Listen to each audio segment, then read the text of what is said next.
Hello and welcome to another episode of 4Tims in a podcast. We're back with another full complement tonight. All 4 days are on.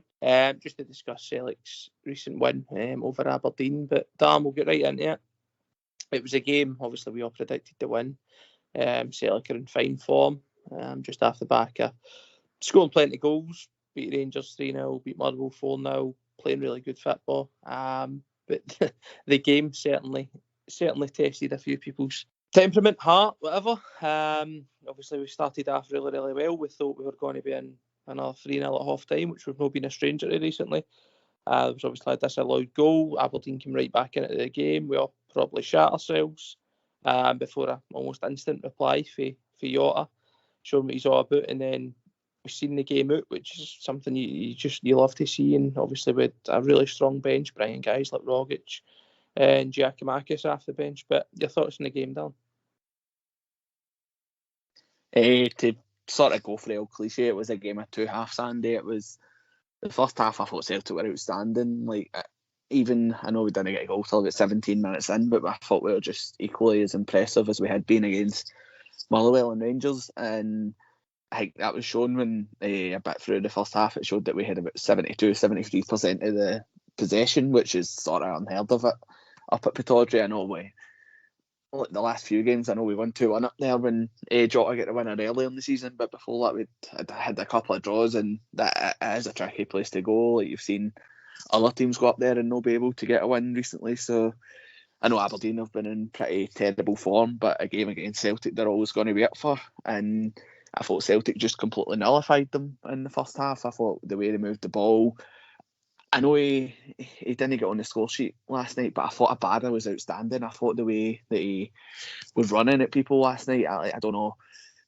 if perhaps his goals have just overshadowed it, but it was something I really noticed last night. And I thought he gave David Bates and even Scott Brown a tough time for most of the game. I thought he was really good. And I know Jota came away with 2 goals, which is going to sort of contradict what I'm about to say, but I thought Jota as well was sort of like, you seen the real defensive side of him in terms of tracking back, winning the ball, just getting any possession, and winning the ball back for Celtic. And the first goal, like, it's all about Matt O'Reilly. Like, we've harped on about him for the last few weeks because that's every game now that he's either had, just about every game, more games than not anyway, that he's had a goal or an assist. So his ball, he's another one that leaves David Bates for dead when just skips by him, and the cross he puts it in like sort of the only sort of position that's going to cause that mix up between Calvin Ramsey and the Aberdeen goalkeeper,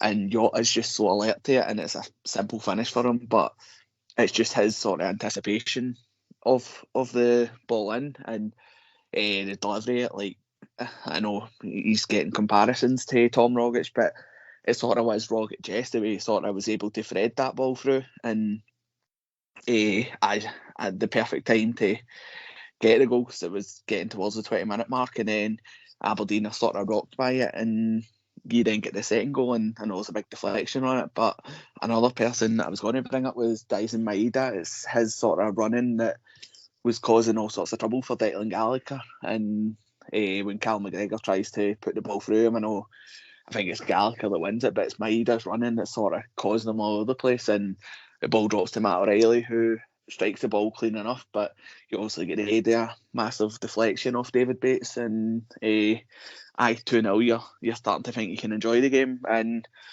like, as had been the case the last 2 games, like, I know Danny even had a wee wager on it. Like, it looked like Celtic were going to be 3 up at half time when just before the half time whistle, Jota went through and it was flagged for offside. And I know there's been a lot of talk about offsides in that game, but I don't think there's been too much said about it, because to me it looked a perfectly legitimate goal, and I know it will eventually come, but for me, the sooner VAR does appear in Scotland, like, I think it's quite obvious that we'll benefit from it massively. And You got into the second half, and at half time I didn't have any worries, and I was thinking you're just going to enjoy the second half. But as has been the case, like it's sort of bad habits die last. It's Celtic and set pieces again. The first one, it's a ludicrous free kick to be given, because I'm pretty sure Willie Collum lets the play go, lets Aberdeen, it was either a shot or a cross at goal, I think it might have been Matt Kennedy, and he pulls it back despite the advantage clearly being played. And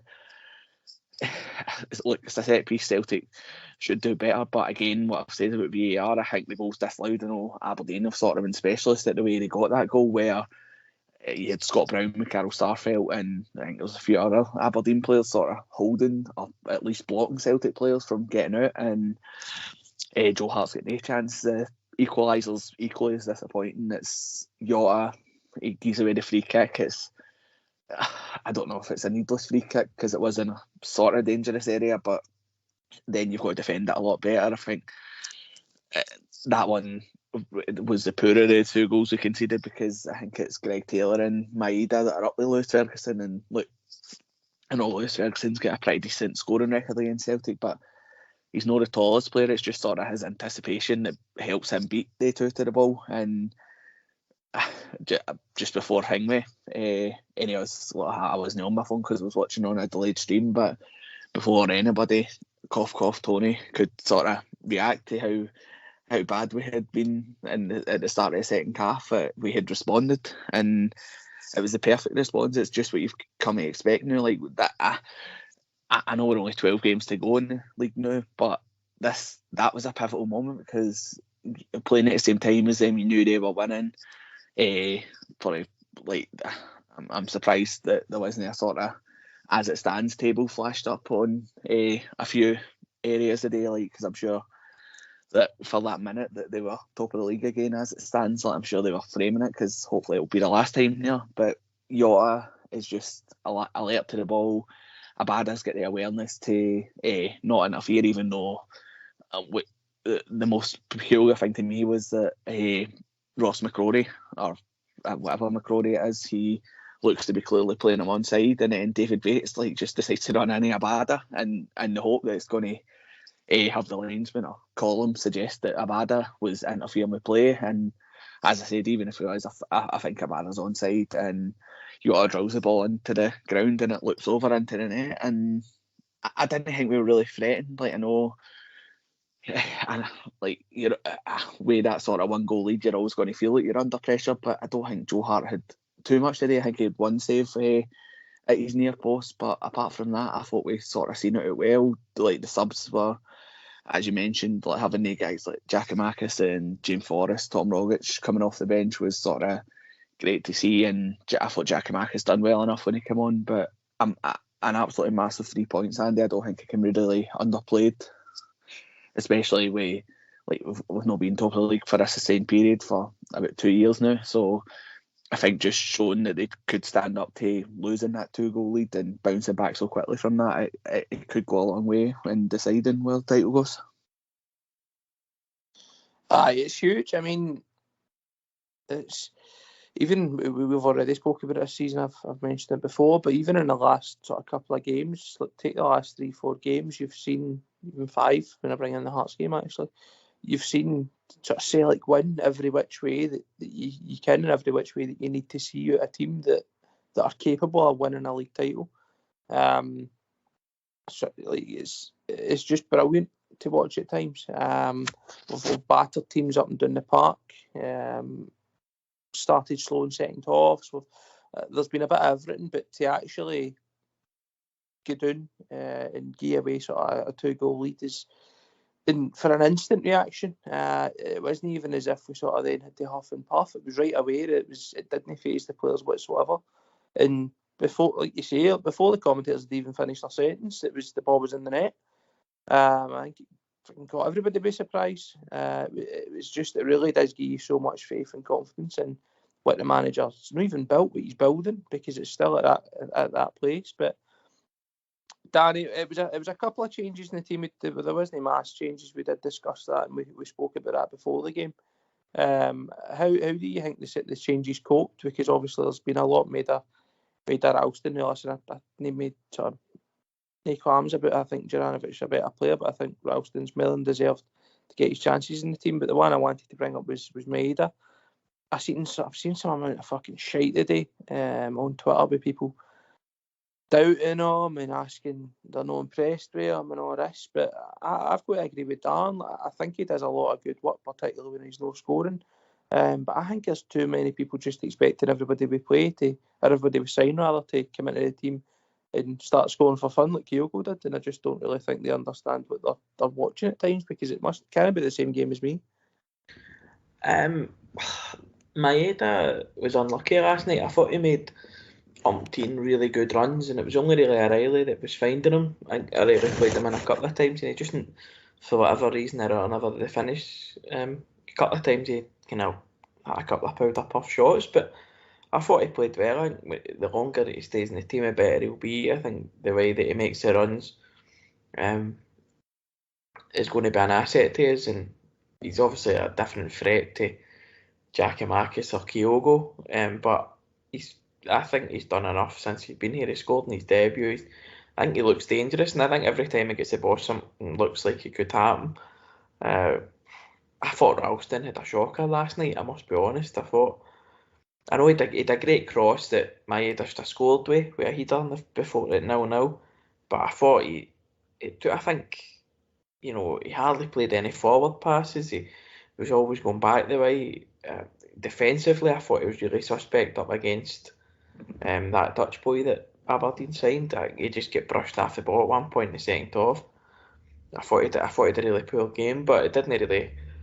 It didn't cost us in the end because we went on and won the game. But it was I thought the first. Dan's right. It was a game of two halves. I thought the first half was exceptional again. We didn't even play to our limit either. We controlled the game from start to finish. Didn't go out of second gear. The first half from start to finish. Thought Abada looked dangerous. Aberdeen were getting a wee bit more attention to him. Mainly David Bates, who tried to take the leg off him in the second half. O'Reilly just, it looks every inch a terrific player. Thought Hatate buzzed about well in the first half as well, kept it moving nicely. McGregor played well, and the defence looked solid. And then the second half, it was really only for about 5 minutes. Really, the team just kind of lost the plot a bit. They lost the place, and Aberdeen crept into it a wee bit. But you need to expect that. They're at home. You need to expect some sort of reaction. But we kind of just let them come into the game, and then the first goal, still don't know what it was a free kick for. And even if he was playing advantage, like Aberdeen got a shot at goal with the boy and an attempt at goal. It's not as if that foul stopped him getting an attempt at goal, and then obviously there's a foul Brown on Starfield, but Brown did that for us for years. Do you know what I mean? It's just one of the things that happen. You're never really going to get the calls. It's one of the ones that refs don't really pick up on, and it's got to be like glaringly obvious for like VAR in the leagues to get involved.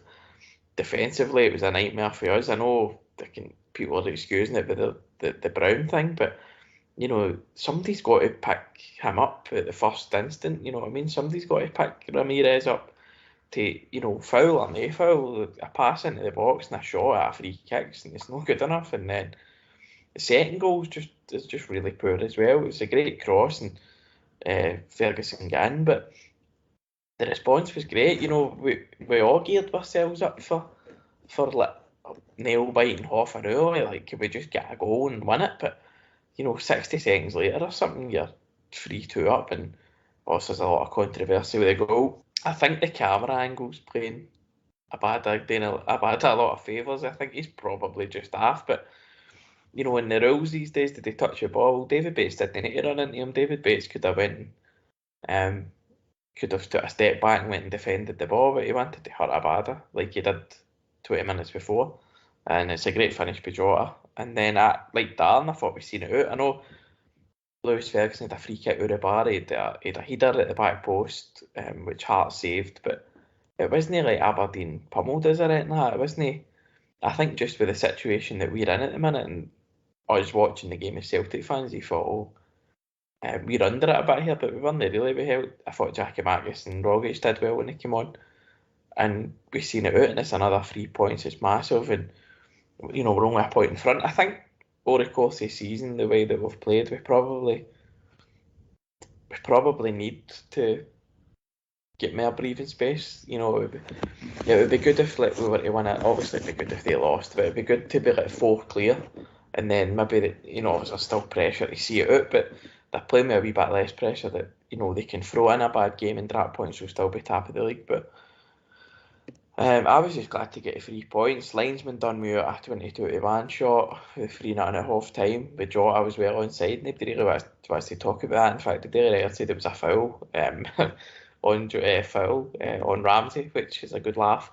And then there was a few questionable decisions. The booking of Jota, I think, that led to the second goal was a bit suspect.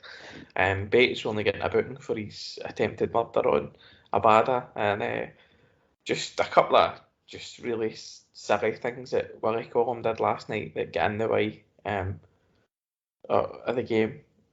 Probably for both teams, but you obviously notice it a wee bit more when it's against your team. But I thought he gave Aberdeen absolutely everything in the second half, especially towards the end of the game. But happy to get the 3 points and move on to the cup. And do you know what? After the last couple of weeks, I'm glad that we've got a cup game at the weekend, and we can kind of take our eyes off the league for a couple of days, because I know the Conference League starts next week as well. It's good not to think about the league, and then we've got a couple of home games, so glad to be looking down on everybody else. I think you probably make a good point there. We obviously will come on to the cup game and things like that, but Tony, it was, Dan did mention at the top of the show that it was sort of set pieces, which is something, we've over the years, and we've seen enough fucking problems with Celtic trying to defend set pieces and balls into the box, and obviously it did cause us issues again. There was a change to the back line. I don't really know how much that would have impacted it, but it did seem to be that's where Aberdeen were getting any joy that they have. Seemed like any time Hayes had the ball anywhere near our half, he was just trying to fire into the box, and obviously there's reasoning behind it. So is that still a concern for you in any way? Because I made the point not only offensively about Julian before, but I think he's probably still one of our biggest assets in terms of defending balls into the box, because I do think he is brilliant in there. Well, we don't really know what kind of player Julian is now, because we've not seen him for such a long period of time. We don't know if his injury is damaged how he plays or changed the way he plays. It's hard to tell. I think he should start this weekend, funnily enough, just to give him 90 minutes, as long as he can last, to try and get him back as somebody that can start or even come off the bench.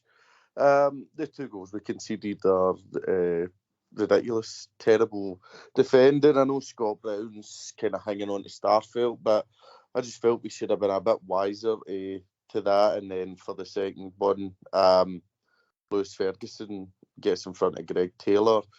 Greg Taylor's not exactly tall. I thought Greg Taylor played well again, actually, before Danny jumps down my throat. I thought he was fine, but I thought for that it's his fault. But no, it was very similar to the Hearts game in terms of the first half. We absolutely stole it dead easy. In second half, we completely lost control of the game which felt like maybe, I thought after we scored the third, we were reasonably comfortable and probably could have had more, but I felt as though we really lost control. And that allowed Aberdeen to get back into it. I was actually, when I was watching the game, a wee bit behind. It was 2-1 to Celtic, and I get told just as Aberdeen was about to hit the free kick for 3-2 for 2 each, it was actually 3-2. So I was a bit behind and extremely confused by what was going on. But as Danny says, we should have been 3-0 up at half time. It's not a foul, it's not offside. Jota, I'm pretty confident he scores that. I thought it was a poor decision by the referees. So whether Abad is offside, I don't really know. It's very close. And then is he interfering with play again? The size of him compared to David Bates, can David Bates still get in the way and deal with it? And at the same time, it's a great finish by Jota, right into the ground, into the net. And at 2-1, I'm cursing the team and I'm going to have my head, and I'm really disappointed with how we've kind of let control slip. And then at 2 each, even though I knew it was 3-2, I was still kind of thinking, what the fuck are we doing here? But to dig in once again and make sure that we get the 3 points is very impressive, and it's a great test. I mean, it's like the cup final, the biggest game of the season it was at the time. We go behind and respond, but we're in 25 seconds. We go behind, and every game's the biggest game of the season from now to the end. Every game, the next game's the most important one. I mean, league game, obviously. So to do it again against Aberdeen, when their tails are up, they've got all the momentum, their fans are bouncing, and we've let a 2-goal lead slip. To run up the park and make sure we get the goal to get back ahead was fantastic. I thought Ange could have made his subs a bit earlier. I don't know if that was maybe him kind of trying to teach the team on the pitch how to deal with pressure. I don't know, but I thought he should have made the subs earlier regardless. And this is for MK67 on YouTube, who continually comments saying that I keep saying Giamakis, so I apologise.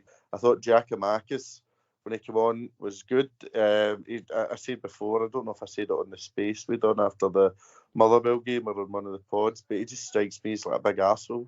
He's a big guy that loves getting in people's faces and drawing fouls and fouling people. But I like him. I think Hayes fouled him at one point when he was trying to run it to the corner flag. I thought he was quite unlucky with that.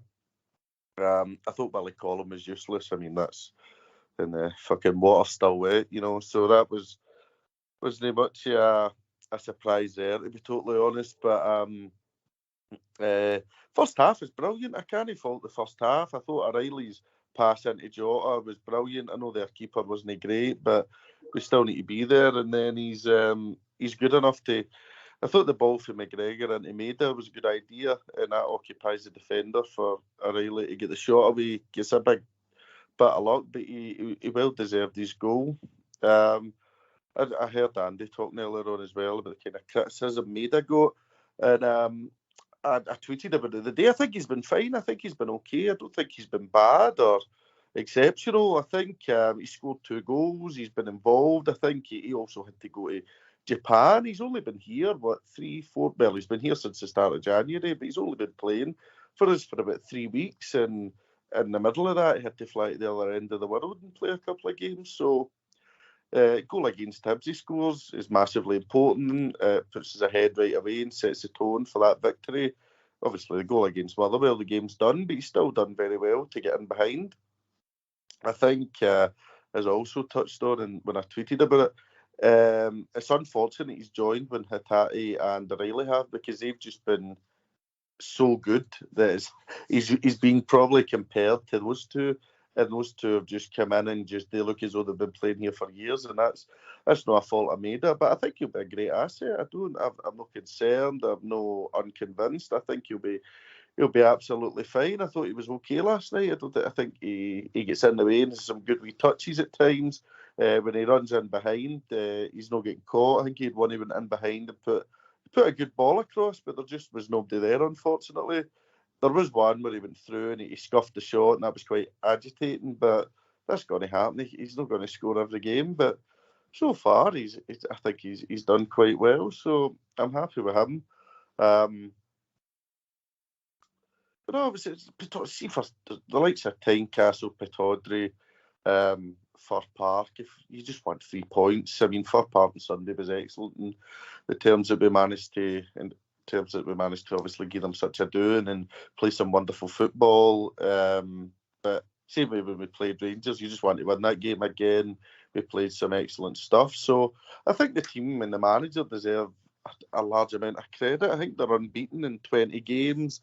They sit top of the league with 12 games to go. Obviously, that counts for nothing, but we said after the Rangers game, can I get complacent? And I think they've shown that they haven't. They went to Motherwell and done the job, and last night against Aberdeen they get the job done. So I'm quite glad we've got a break for the league.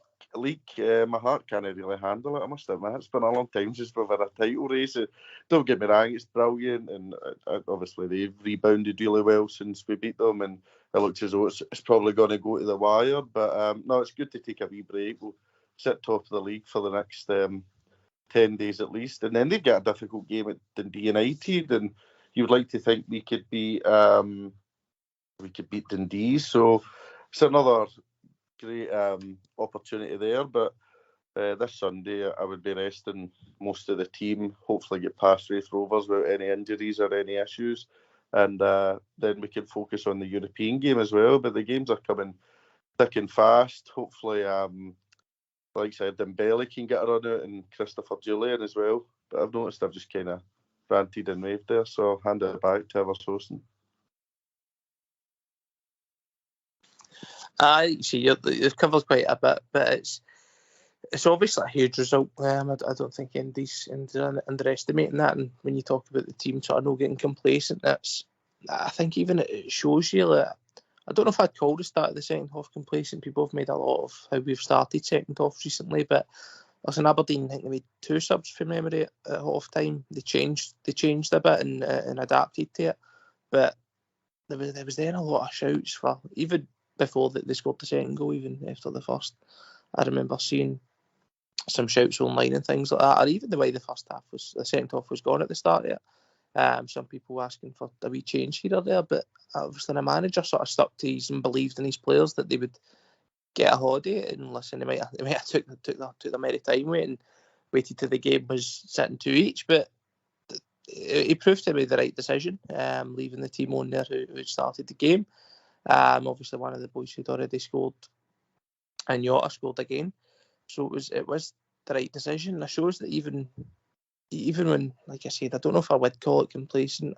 I probably wouldn't. It'd probably be harsh. But even when that sort of does change and it starts to not go your way, they've still got that in them to go ahead and turn that round.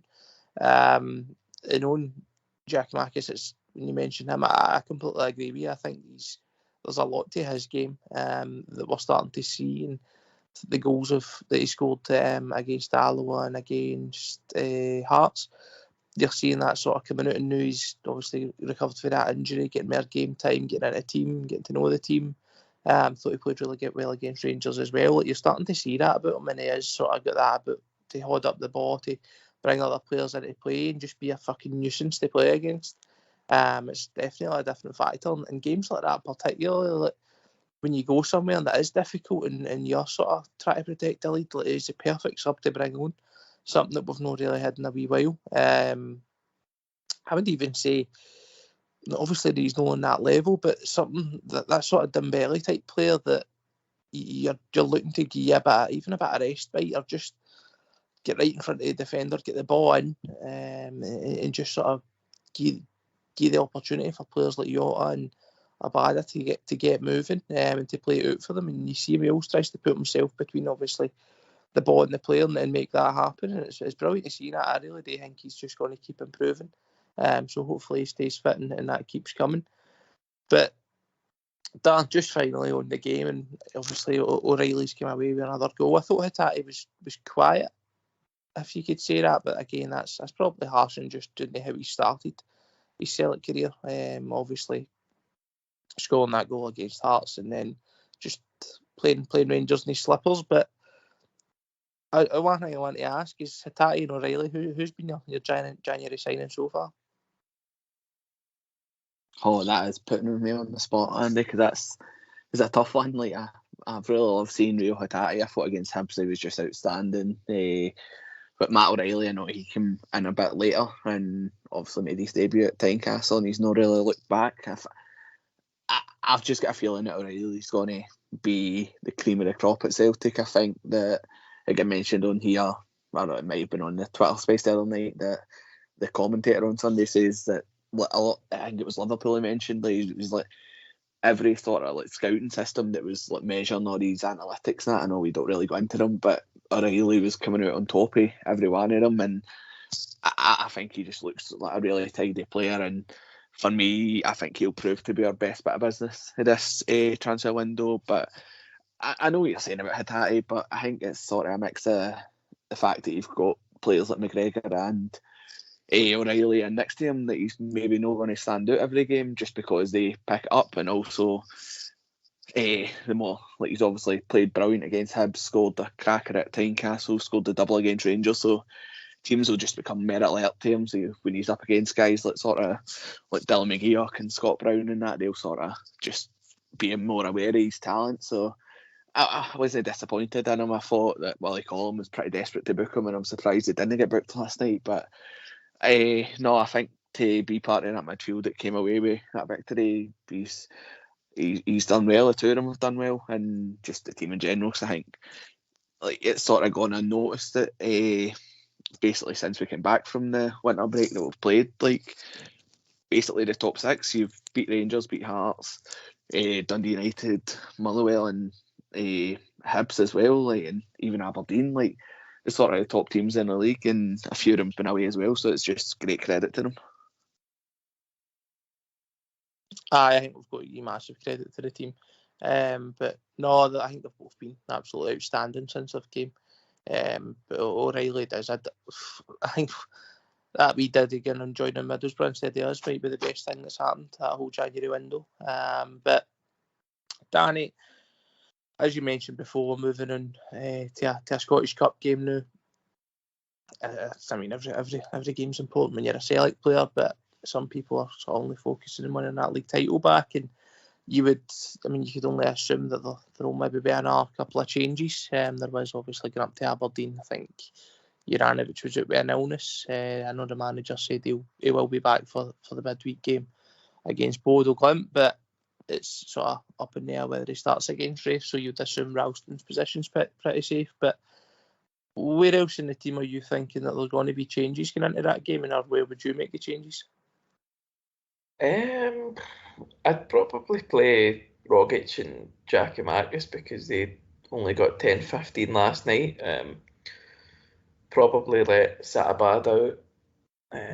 Maybe Jota as well. I think maybe Forrest will come in with maybe Mikey Johnson or something. I don't know, but I wouldn't make too many changes. I'd keep the same kind of back five, and then I'd actually like to see O'Reilly and Rogic playing the same team. And I think against Rafe he's got a chance to do that, so I'd like to see that. But if Gucci's fit, I'd play him because he can't play in Europe, so it'd be good for him to get 90 minutes. But it's a big game, and we need to win. We're trying to win everything that we're playing in, and which seems to be Andrew's style. He doesn't seem to want to gear up one cup to win a league or whatever. So I'm really looking forward to Sunday. 4 o'clock at Afford Park Eden on Sunday's just absolutely wild. But hopefully it's another good performance and we can put a few goals into there, because we all just like to see Celtic scoring. But I think they'll be able to play with a wee bit more freedom. That they're no. It's not a league game, and the league's been right tough the last couple of weeks, and they've dug right in, and we've won every game since we came back, which is great. And hopefully they could just take that freedom into the cup and just score a few goals, get their name in the hat for the next round, and then we can see who we get in the quarterfinals or the next round, whatever it is. I think you make a good point about Ange. He certainly doesn't want to really relent, and I think he's right. I want to win everything that we're in. I want to see Celtic put out a good team. I'm never a fan. That happens down in England quite a lot, where you see them just put out a fucking full 11 of reserves because they've no regard for the cups. It's not for me at all. So I'm glad there's obviously a manager in place who takes everything seriously, wants to win, and wants the team to be relentless. But Tony, it's obviously I've already mentioned it yourself, and Julian is somebody who I think if he's sort of in any way fit enough to start the game, I would like to see him play. I'm with Danny though. I wouldn't change too much in the team. I don't want to see a full new 11 get out. I'd maybe look to keep Hart in there, or Carter Vickers or Taylor and things like that. But I would be looking to make a couple of changes as well. But is there anybody that you want to see involved, or that you would maybe change about the team? I would definitely start Julian. I think I would make a few changes. I wouldn't, if Juranovic is fit, I would leave him out. I would play Ralston. Julian, Vickers, Scales, McGregor, Rogic, O'Reilly.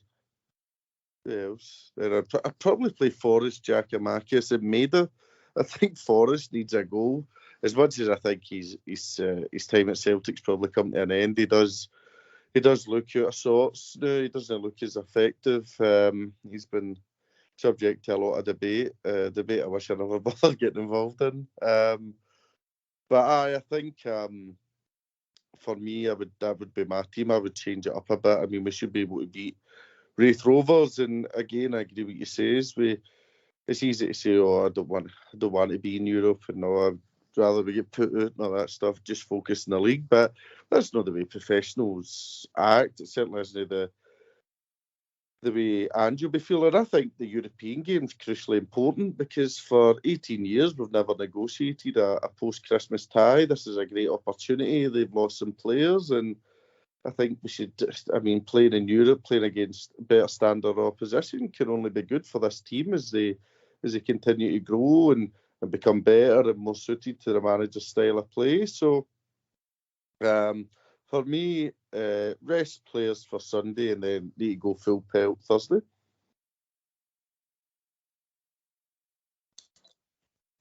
I mean, Thursday's a huge game. I think it's a great opportunity. I've spoke before about how important it is to have a team that not just knockout ties in Scotland. Obviously, we're going to get that, and we've been really good at that. But we have struggled with knockout ties in Europe. Sometimes it's shocking how we've tried to try to get by them. The one with Copenhagen really did stick out to me. It's a tie that we really should have been looking to get through. And listen, I'm never getting into these things expecting Celtic to win, but I think we don't do ourselves any favours. And if anything, I spoke about before about how winning knockout ties like that, particularly when we're in good form and stuff, it gives you so much confidence for getting into the qualifiers that you need to get into the Champions League in games like that early on in the season. And I think there's often a knock-on effect to the fact that we don't really win games after the group stages are done in Europe, then sort of making the qualifiers so difficult, on top of the fact that we're always sort of fresh into a season and not even kicked a ball in a league game yet when we play them. But again, hopefully we won't need qualifiers for the Champions League this year. But just on the Wraith game again, Dan, before we come into sort of predictions and things like that, I think I've got to agree with a lot of has been said by Tony and Danny themselves about the team. I'd like to see it pretty strong.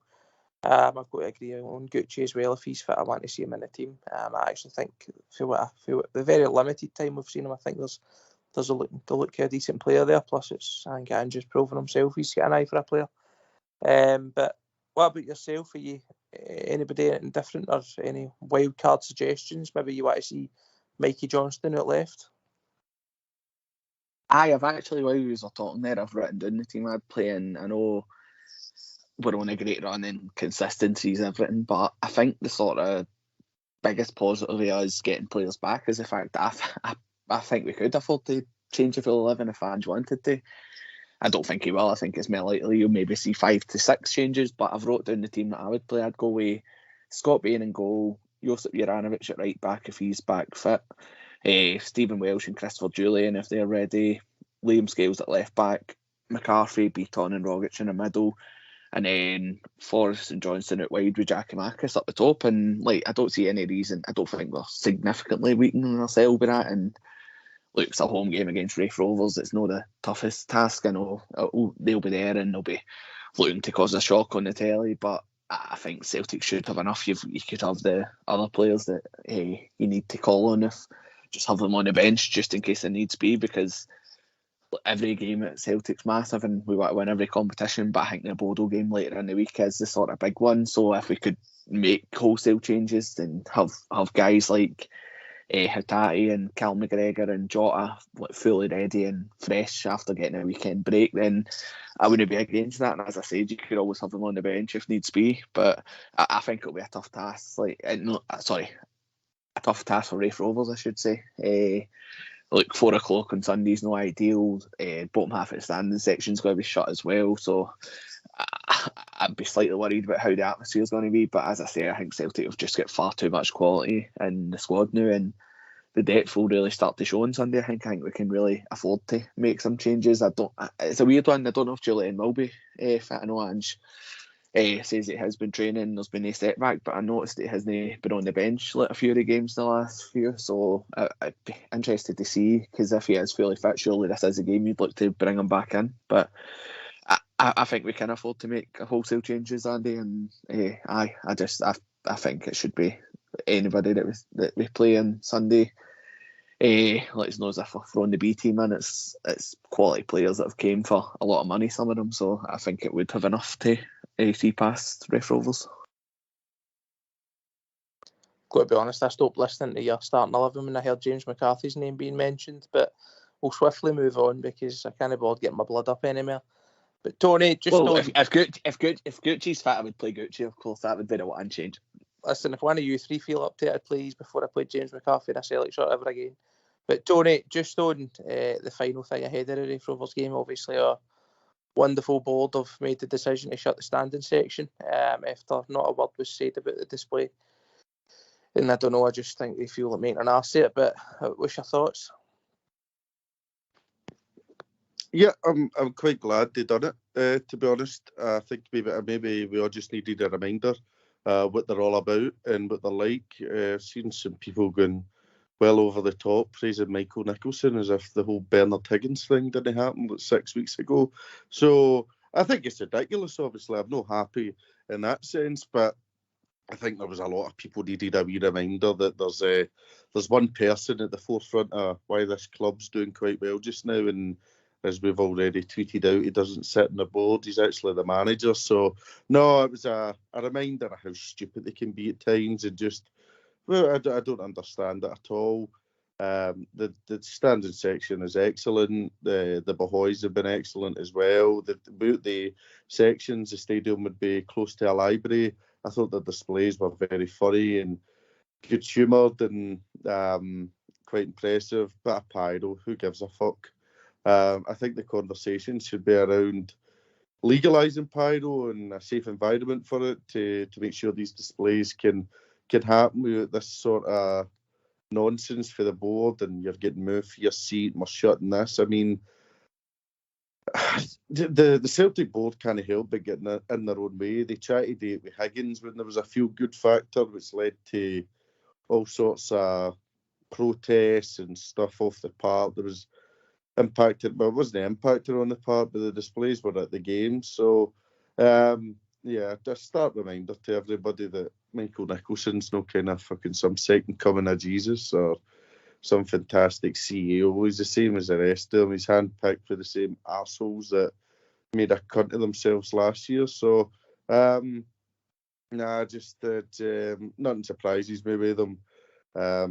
We still need a new board. I doubt there'll be any major protests for that to happen. I was at top of the league and we're doing so well, but not a surprise. But disappointing for the people who sit in the section who you can see the manager has a great affinity with them. You can see when he does his kind of lap of honour at the end of home games, he does make a point to kind of go to that section and spend an extra 10-15 seconds kind of lapping it up. So it's just needless. They could have easily have had a conversation with the North Curve or whoever it would be and say, look, why don't we enter into negotiations or conversations with whoever it would be, or if it's the governing bodies or the police, about how we can make pyro legalised, and we'll look to help in displays in the future, opposed to just saying, oh, the section's shut for this game, you can move or you can get your refund and that's it. So,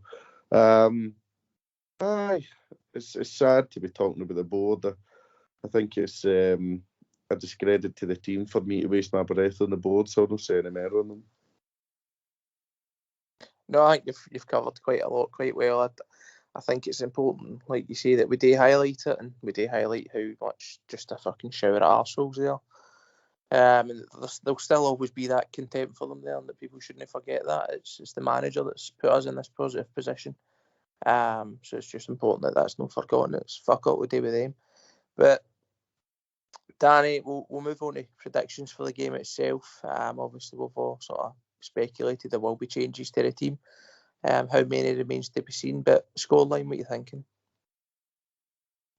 A scoreline, I'll go 4-0, and I think Jackie Marcus will get a hat-trick. and Chris Julian will come off the bench and score a fourth. I certainly hope you're right. Dan, what about you? I'll go for 5-0 Celtic. I think we're too strong for it in this league, never mind a team for the Championship, so I think it will just be a case of getting the first goal. They'll probably come and just look to frustrate Celtic for as long as they can, but we should have enough. If we do make changes, you've got to hope that the players are sort of playing to try and get an Ange's thinking for Thursday night against Bodo, so I think Celtic will be able to impress, and I think they'll win 5-0. I think Jackie Marcus will go on the score sheet. Mikey Johnston, I think he'll get a game and he'll score, same as James Forrest, and then Andy Ciro, James McCarthy will get the fifth. I've left the stadium at that point, the minute he touches the ball. But Tony, what about you? I'll go for 3-0 routine victory. I think we will change it up. I mean, I'd be really shocked if it was anything other than a comfortable victory, and hopefully we get out it without any injuries and into the next round. It's another trophy we need to be looking to win. No, it's spot on. I was actually going to go for 3-0 myself, so I'll bump it up one and go for 4-0. I can't remember if I've said it on here or no, but I think that if O'Reilly's on the park and Julian's on the park, then Julian's going to score a header. If you're in O'Reilly corner, I think that's just really what we're missing, because his delivery into the box for a set piece is the best I've seen consistently for fuck knows how long at Celtic. I think we're begging for somebody who's able to attack the ball in the box, and I actually think 2 of our goals against Wraith will come from O'Reilly corners, so you can take that to the bank. But anybody else getting to add? James McCarthy slander is welcome.